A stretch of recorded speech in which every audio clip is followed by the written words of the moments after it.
With Catherine beside him, our new Prince and Princess of Wales will, I know, continue to inspire and lead our national conversations, helping to bring the marginal to the center ground, where vital help can be given. The palace phones were already ringing before sunrise. Editors, royal correspondents, and senior advisors were all asking the same question after whispers of an extraordinary internal recommendation suddenly spread beyond private meeting rooms.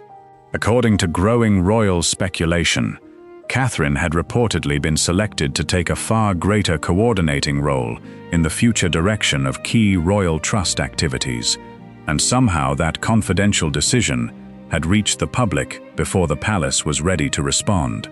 Long before anyone could issue an official statement, another rumor raced through royal circles. Queen Camilla was said to be furious, not simply because of the reported recommendation itself, but because details of an intensely private discussion had allegedly escaped behind palace walls. Whether the reports reflected the full truth remained unclear, yet the timing alone was enough to ignite a storm of questions that no one inside the royal household seemed eager to answer. Within hours, newspapers, television panels, and royal commentators began dissecting every available clue. Some believed the reported recommendation reflected a broader effort to modernize how royal charitable work would be coordinated for future generations. As my heir, William now assumes the Scottish titles which have meant so much to me. He succeeds me as Duke of Cornwall and takes on the responsibilities for the Duchy of Cornwall, which I have undertaken for more than 5 decades. Others argued it was simply another example of palace gossip growing larger with every retelling. No official confirmation arrived to settle the debate. Instead, the silence became part of the story. As speculation intensified, attention shifted away from the reported governance proposal itself and toward an even more unsettling question.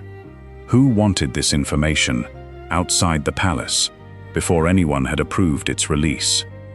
That single question transformed what might have remained an ordinary administrative discussion into one of the most closely watched royal stories of the moment.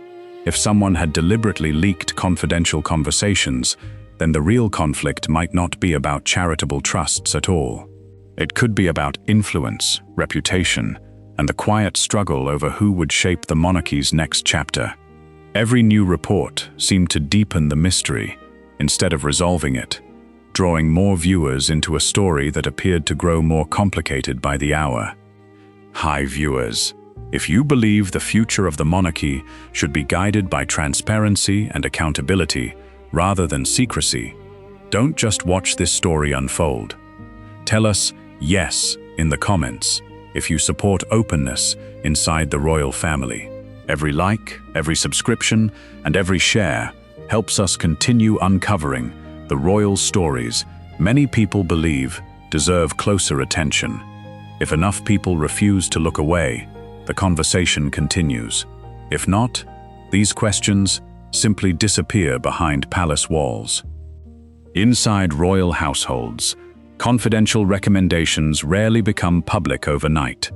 Discussions involving charitable trusts, legal oversight, and future planning are normally handled through careful consultation before any announcement reaches the outside world. That is why this reported leak immediately stood apart from countless previous royal headlines.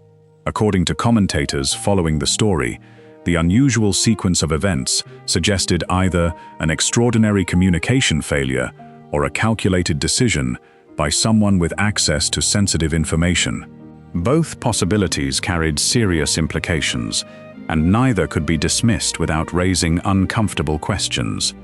Behind the scenes, reports suggested that senior advisors had spent weeks examining how several charitable organizations connected to the royal family might operate more efficiently in the years ahead. Those familiar with royal philanthropy noted that such reviews are not unusual. Charitable foundations regularly reassess governance, financial transparency, and public engagement. Yet this particular review reportedly attracted unusual attention because Catherine's name became linked to a larger coordinating role. That alleged recommendation quickly became the centerpiece of headlines, even though no official document had been released for public examination. A lot. I think people assume that because I'm a parent, that's why I've taken an interest in the early years. I think this really is bigger than that. This isn't just about happy, healthy children. This is about the society I hope we could and can become, right from the early days, meeting. For observers who closely follow the monarchy, the reported development seemed to fit a broader pattern. Over recent years, Catherine has become increasingly associated with long-term charitable initiatives focusing on early childhood development, mental health awareness, and community well-being. Her public image has been carefully built around stability, consistency, and measured leadership. Because of that reputation, some commentators argued that expanding her influence over charitable coordination would appear logical. Others urged caution, pointing out that speculation should never be mistaken for confirmed palace policy. Meanwhile, another narrative began circulating through royal reporting. According to several commentators, Camilla's reported frustration was directed less toward Catherine personally and more toward the possibility that confidential internal discussions had entered the public domain without authorization. Palace institutions traditionally rely on discretion when private conversations become front-page news. Before decisions are finalized, confidence inside those institutions can be shaken. Whether that actually occurred in this case remained uncertain, but the reports alone were enough to fuel days of intense media attention. As journalists searched for answers, every small detail suddenly attracted enormous interest. Which meeting had discussed the recommendation? Who attended? Which advisors had access to draft papers? Had anyone outside the palace been briefed in advance?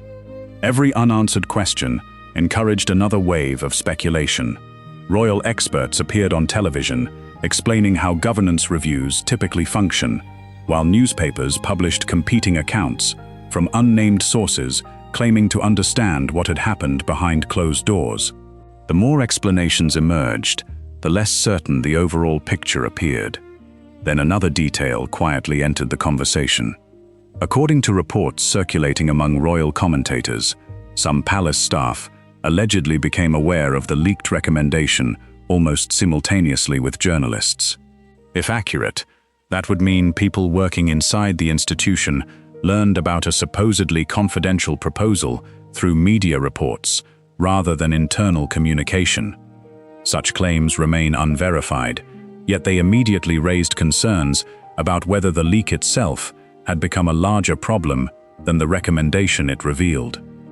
For King Charles, commentators suggested the situation required careful handling regardless of what ultimately proved accurate. Any appearance of disagreement between senior members of the royal family has historically attracted intense public interest. Maintaining institutional unity has long been considered essential to preserving public confidence.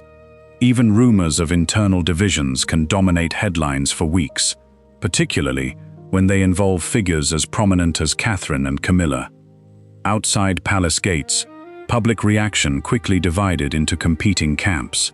Some viewed the reported recommendation as evidence that the monarchy was preparing its next generation of leadership through expanded charitable responsibilities. Others believed the entire story had been exaggerated by anonymous sources seeking attention during a quiet news cycle. Social media amplified both perspectives, producing endless debates that often blurred the line between documented information and personal interpretation. Still, one uncomfortable reality refused to disappear. Someone had apparently introduced this confidential discussion into public conversation. Whether the leak reflected misunderstanding, intentional disclosure, or simple misinformation remained impossible to determine from publicly available information.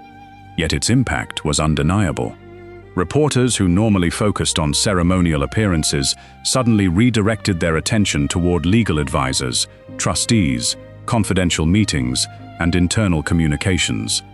A routine governance discussion had become a national talking point, precisely because secrecy had been broken before clarity could emerge.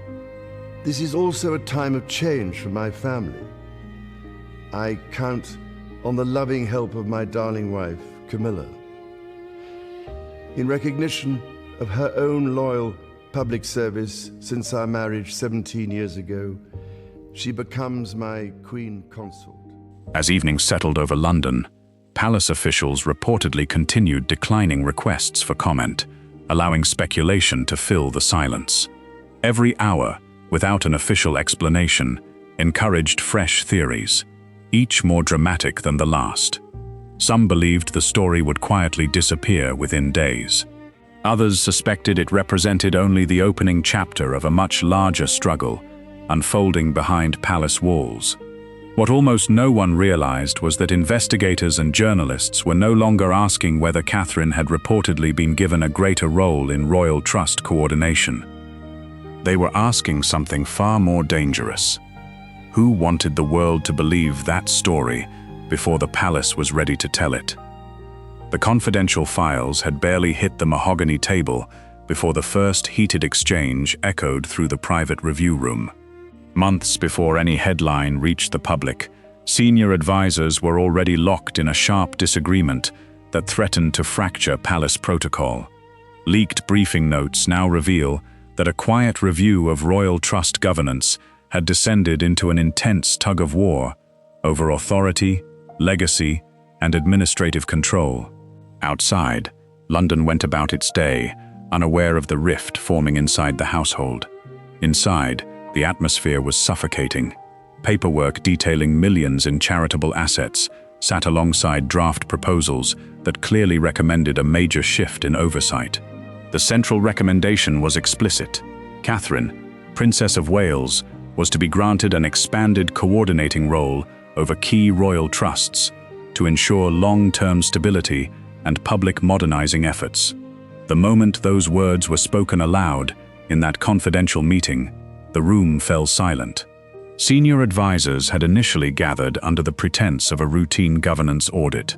Royal charitable foundations face constant public scrutiny, and legal advisors had long argued for streamlined oversight, total transparency, and unified strategic direction. On paper, appointing Catherine seemed like an efficient, forward-looking solution. Her public image was impeccable. Her dedication to early childhood initiatives and mental health causes was universally praised, and her modern approach aligned perfectly with the future of the institution. Yet, behind those closed doors, the proposal was anything but routine. It was a direct challenge to the established hierarchy, and everyone sitting at that table knew it. Before the draft could even be finalized, word of the proposal reached Queen Camilla. Reports indicate her reaction was swift and uncompromising. Camilla did not simply raise procedural objections. She openly questioned why such an influential restructuring had been conceptualized without her full knowledge or input. For Camilla, who had spent years carefully establishing her own patronages and building her standing within the royal framework, this recommendation felt like a deliberate attempt to sideline her influence. The suggestion that future financial strategies and charitable priorities would be coordinated primarily through Catherine's office was taken as an unmistakable signal that the balance of power was shifting far faster than expected. Tension inside the meeting rooms quickly turned into outright hostility among senior staff. Advisors loyal to the traditional structure argued that bypassing the Queen Consort on trust governance set a dangerous precedent. They insisted that any major realignment should maintain balance across the entire household, rather than centralizing authority around the future king and queen. Conversely, Catherine's supporters within the advisory team maintained that modernization required decisive action. They argued that the public demanded accountability, and that Catherine possessed the unique cultural capital and planning discipline required to safeguard the royal trusts for decades to come. As the arguments intensified over the following weeks, the private review room became a battleground of conflicting agendas. Confidential memos were redrafted, legal clauses were endlessly debated, and voice levels repeatedly rose behind heavy, soundproof doors. Every attempt to broker a compromise seemed to stall. Camilla's team demanded equal oversight and veto power over strategic funding decisions, while reform-minded advisors pressed Charles's team to approve the original recommendation favoring Catherine. King Charles found himself caught directly in the middle, attempting to preserve family harmony while managing the competing ambitions of two distinct courts within the palace structure. Then, the situation took a sinister turn. While the review was still technically ongoing and no official decision had been finalized, micro-details of the tense negotiations began surfacing in media circles. Small, precise fragments of information about the draft documents were being quietly dropped to select journalists. Someone who sat in those confidential meetings, someone who had sworn strict allegiance to palace discretion, was deliberately feeding internal secrets to the outside world. Are you really going to scroll past this story while the truth about royal power struggles is being quietly erased? If you care about uncovering what really happens behind closed palace doors instead of accepting polished PR statements, hit the subscribe button right now. Ignoring these hidden dynamics only allows those in power to manipulate the narrative. So show your support for independent royal investigations before this video disappears. The emergence of these initial mini-leaks transformed a quiet administrative conflict into an active insider investigation. Senior advisors began looking at one another with deep suspicion. Every glance across the conference table was weighed with doubt. Briefing papers were suddenly given unique tracking codes, and digital access to legal memorandums was strictly restricted. Yet, the unauthorized disclosures did not stop. Information regarding Camilla's frustration and Catherine's rising influence continued to trickle out, escalating the emotional strain on everyone involved. The psychological toll within the household was immense. Catherine remained characteristically composed in public, carrying out her official duties with a calm smile, while knowing that her name was at the very center of an escalating internal war. Behind the scenes, however, the pressure was immense. She was being positioned as the central figure in a high-stakes modernization drive, whether she actively sought that level of immediate authority or not. For Camilla, the continuous leaks felt like a coordinated campaign designed to paint her as resistant to progress and clinging to institutional control. As advisors scrambled to contain the damage, the legal review itself became completely paralyzed. Lawyers could no longer draft recommendations without fearing their words would appear in the morning headlines 48 hours later. The fundamental trust that holds palace operations together was rapidly disintegrating. Every confidential conversation became a potential hazard. Advisors began holding smaller, off-the-record gatherings in private apartments, attempting to bypass standard administrative channels entirely just to prevent further leaks. Despite these desperate measures, the unauthorized flow of information only grew more precise. The mystery was no longer just about whether Catherine would take control of the royal trust funds, or how furious Camilla had become during those closed-door sessions. The true terror infecting the palace was the realization that an operative inside the inner circle was actively using confidential documents as weapons to shape public opinion and force the palace's hand.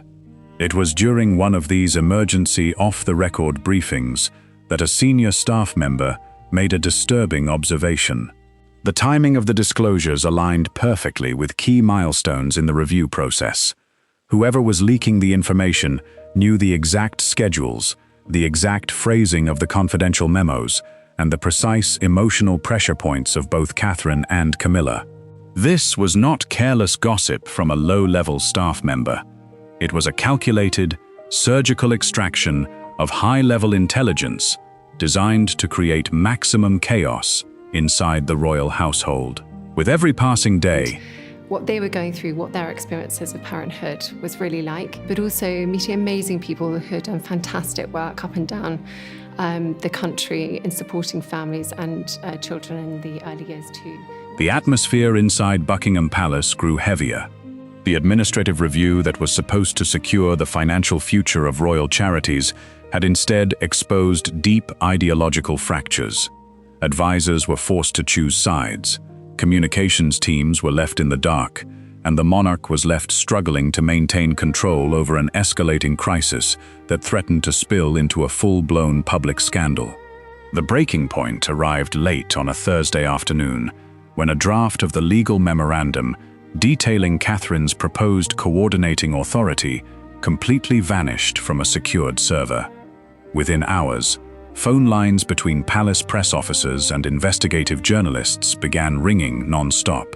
The full, unedited details of the confidential review were no longer just leaking out in fragments. They were about to be exposed to the entire world. Someone attending those private, highly classified meetings had finally taken the ultimate gamble. They were quietly feeding information outside the palace walls, fully aware that the moment this specific document hit the press, the royal household would be thrust into an unprecedented battle for control, influence, and survival. Emergency phone calls shattered the quiet across 3 separate royal households before dawn, as private secretaries scrambled to assemble damage control teams. The leaked legal memorandum had sent immediate shockwaves through the corridors of power, instantly dividing senior royal staff into opposing camps. At Kensington Palace, Prince William made his stance abundantly clear behind closed doors. He firmly backed the proposed governance changes, viewing Catherine's expanded role as an essential shield for institutional stability and modern transparency. Across town, Queen Camilla's advisors launched an aggressive pushback, fiercely arguing that bypassing established protocol diminished her standing and undermined the monarch's authority. Caught directly in the crossfire, King Charles fought to prevent an outright institutional war, desperately trying to keep personal friction from tearing apart the fabric of the household. The atmosphere inside the communications offices reached a boiling point as senior press officers faced an onslaught of inquiries from global media outlets. The fear of catastrophic reputational damage hung heavy in the air.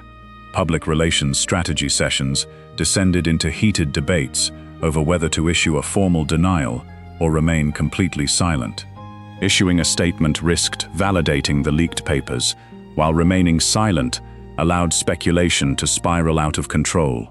Every household began operating with intense paranoia, carefully scrutinizing internal communications and restricting access to sensitive briefing notes.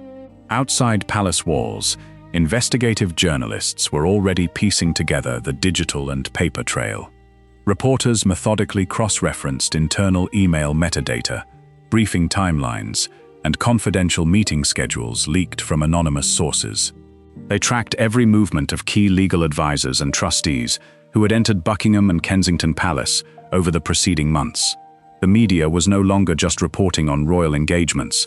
They were hunting for the exact moment the governance audit turned into a fierce battle for future authority.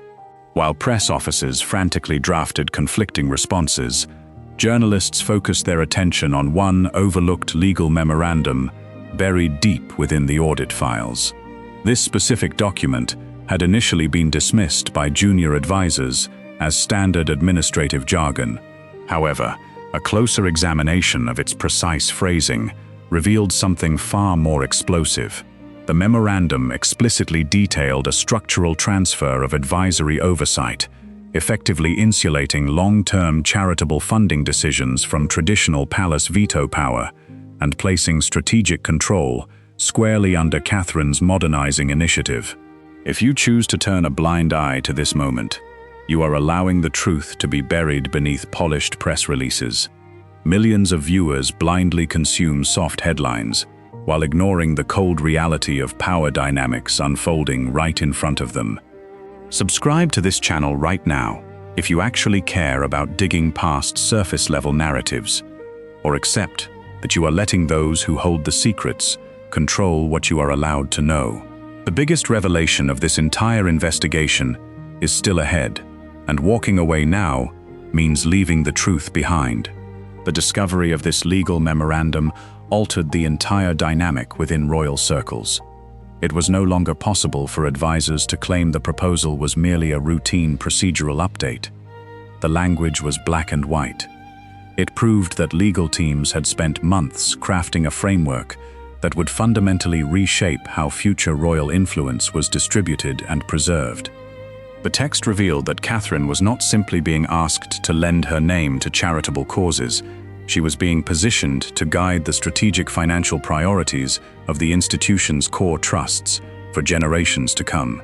Inside Clarence's house, tension reached unprecedented levels as Camilla's inner circle reviewed the contents of the surface document.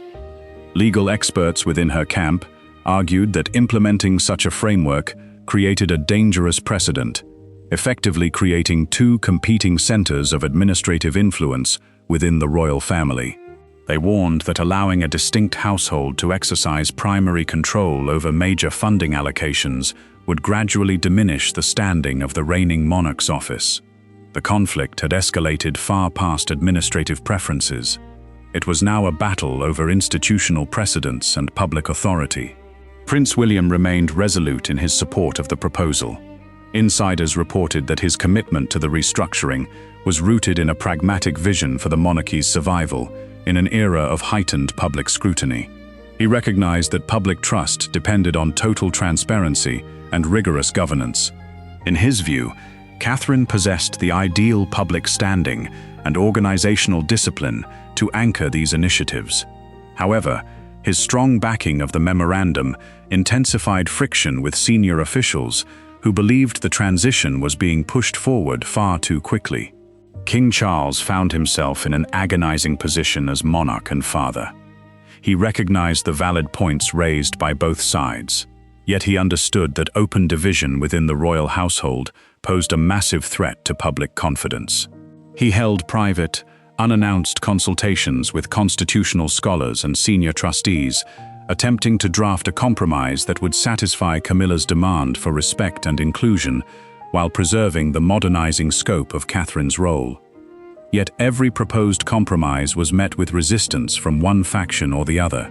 As night fell over London, newsrooms across the capital received identical anonymous packages containing verified excerpts of the legal briefing notes. The information was spreading faster than the palace could control it. Advisors who had spent decades managing the royal image were suddenly powerless against a calculated campaign of leaks designed to force a public showdown. Every line of that legal memorandum pointed toward a single, inescapable truth. The recommendation was never a simple administrative adjustment meant to streamline paperwork. It was a masterfully crafted structural shift that quietly redrew the boundaries of palace power. Just as senior advisors believed they had identified every risk associated with the leaked paperwork, a terrifying realization dawned on the legal team reviewing the document's origin. One hidden clause within that confidential document changed the entire story, exposing a detail so alarming that it threatened to blow the investigation wide open. Security specialists and external legal investigators converged on a private palace office under total secrecy as an aggressive internal inquiry officially launched. The search for answers was no longer focused on the contents of the trust proposal itself. The narrative had shifted violently toward identifying the traitor within the inner circle. Palace security teams began auditing digital access logs, cross-referencing encrypted communication channels, and interviewing senior advisors who had been present during the confidential governance reviews. Trust inside the royal household had completely dissolved. Every file movement was tracked, every internal phone call was monitored, and advisors who had worked side by side for decades now treated one another with cold suspicion. Investigators meticulously reconstructed media timelines to pinpoint the exact sequence of unauthorized disclosures. They compared the timestamps of leaked documents with the distribution lists of confidential palace briefings. Several competing theories quickly emerged among the legal teams handling the investigation. One theory suggested that a disillusioned staff member had released the documents out of ideological opposition to Catherine's expanding authority. Another theory posited that an outsider had breached palace communications. However, Forensic analysis of the digital footprint pointed toward a far more unsettling reality. The access credentials used to retrieve the sensitive legal memorandum belonged to a high-ranking official with direct proximity to the senior royals. As the investigation deepened, private conversations between key advisors were rigorously reviewed. Investigators uncovered evidence of deliberate timing that shattered the initial assumption of a random, careless media leak. The unauthorized disclosures had not been released in a single burst. Instead, they were strategically timed to coincide precisely with high-level palace meetings where trust governance was scheduled for discussion. This deliberate sequence was engineered to derail compromise efforts before agreements could be finalized. The precision of the operation revealed a sophisticated understanding of internal palace dynamics, proving that whoever released the paperwork operated with a clear, calculated motive. Look at how easily people scroll past critical warnings, completely blind to the manipulation happening right in front of them. If you walk away now without subscribing to this channel, you are choosing to stay ignorant, accepting soft public relations fairy tales, while the true mechanisms of royal power remain hidden from you. Hit that subscribe button right now to demand real transparency, or admit to yourself that you would rather be misled than face the uncomfortable reality behind these palace doors. The realization that the leak was a deliberate strategic strike destabilized the entire palace infrastructure. Senior advisors realized they were fighting an invisible opponent who possessed full access to classified communications. The psychological impact on both Catherine and Camilla was profound. Reports indicated that Catherine faced the growing public spectacle with remarkable discipline, refusing to let internal palace warfare disrupt her official duties. Yet, behind closed doors, the understanding that her name was being weaponized in an internal power struggle created immense pressure. For Camilla, the deliberate exposure of internal friction reinforced a deep sense of vulnerability, exposing how easily private household discussions could be manipulated to alter public perception. Sources close to the legal review noted that media outlets were receiving anonymous summaries that subtly framed the governance changes to maximize public outrage. The reporting was designed to provoke reaction, positioning Catherine's rising influence as an intentional slight against the Queen Consort. This media strategy effectively forced the palace into a defensive posture, preventing communications teams from controlling the narrative. Every attempt by palace officials to issue neutral guidance was immediately contradicted by fresh leaks that kept the public focused on institutional division. Palace trust among advisors broke down entirely under the weight of the investigation. Informal meetings were cancelled, digital files were placed under triple-factor encryption, and hard copy documents were restricted to hand delivery by trusted couriers. Despite these extreme security measures, the atmosphere inside the household remained deeply poisoned. Advisors spent more time attempting to protect their own reputations than executing their official duties. The administrative machinery of the royal family was effectively brought to a standstill by pervasive fear and suspicion. Reconstructed media timelines showed that journalists were being guided toward specific legal nuances that only a seasoned insider would comprehend. The leaks were not merely sharing facts. They were providing a curated narrative designed to shape public opinion long before any official statement could be drafted. Investigators realized that the target was never the financial allocation of charitable funds. The primary objective was to influence public perception regarding who held true authority over the future direction of the monarchy. As the internal security team prepared their preliminary findings for King Charles, the atmosphere inside Buckingham Palace reached a breaking point.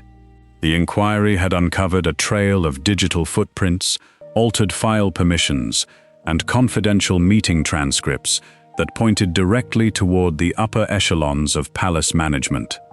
The leak was not an accident, nor was it a rogue of careless whistleblowing. It was an intentional act of strategic sabotage execution designed to force an immediate public confrontation over the future balance of influence. Just as investigators were preparing to finalize their report and present the identity of the primary suspect to the king, an emergency communication arrived from an undisclosed legal source.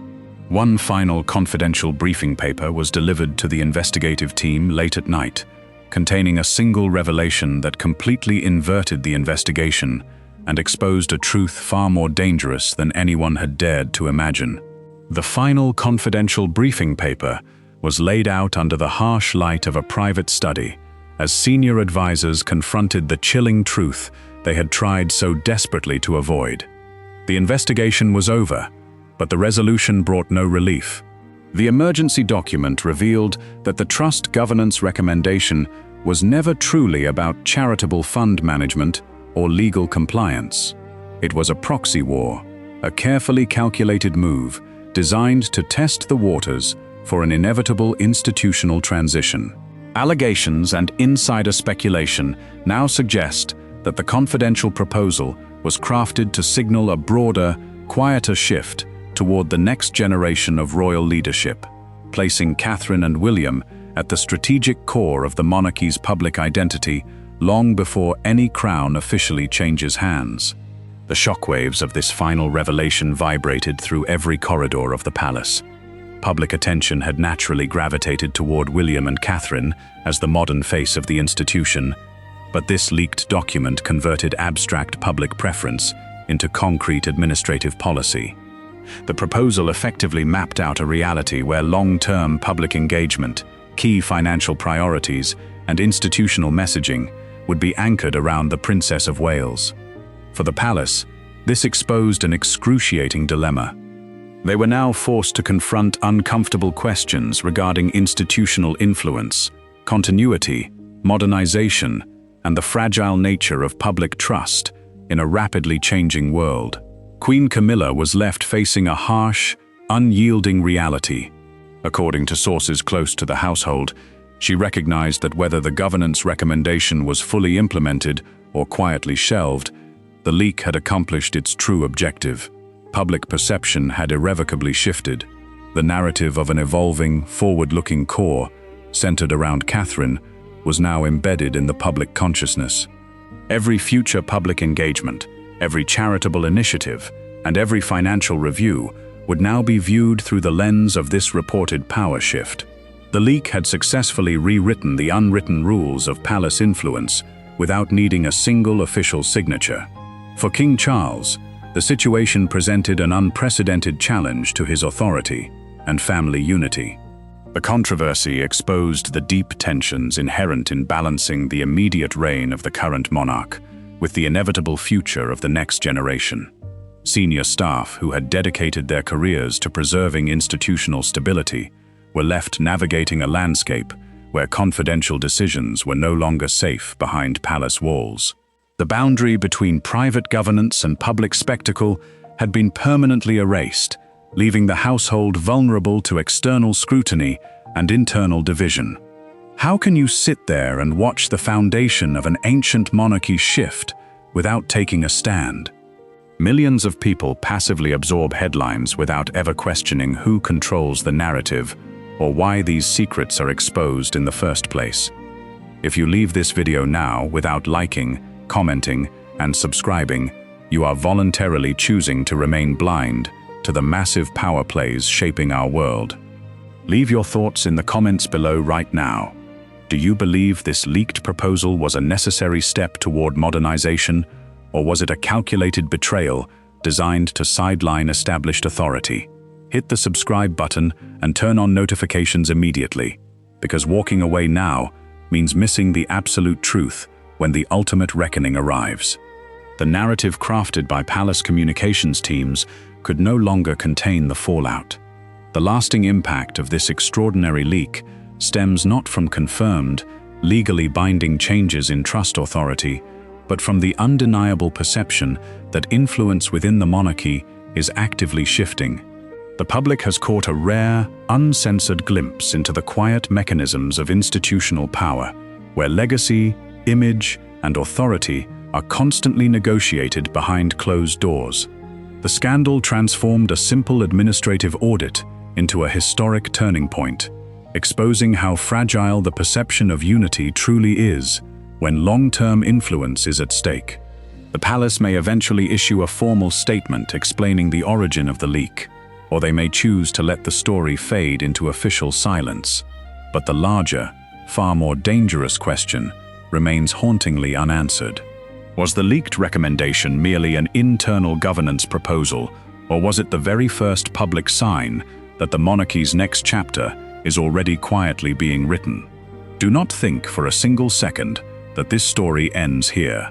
In our next exclusive investigation, we expose the secret meeting that took place 48 hours after the leak investigation closed. You will witness the shocking contents of an encrypted audio file recorded inside Kensington Palace, featuring a confrontation between senior royal advisors that changes everything we thought we knew about Prince William's secret role in this entire crisis. If you miss the next video, you will miss the key piece of evidence that ties this entire conspiracy together.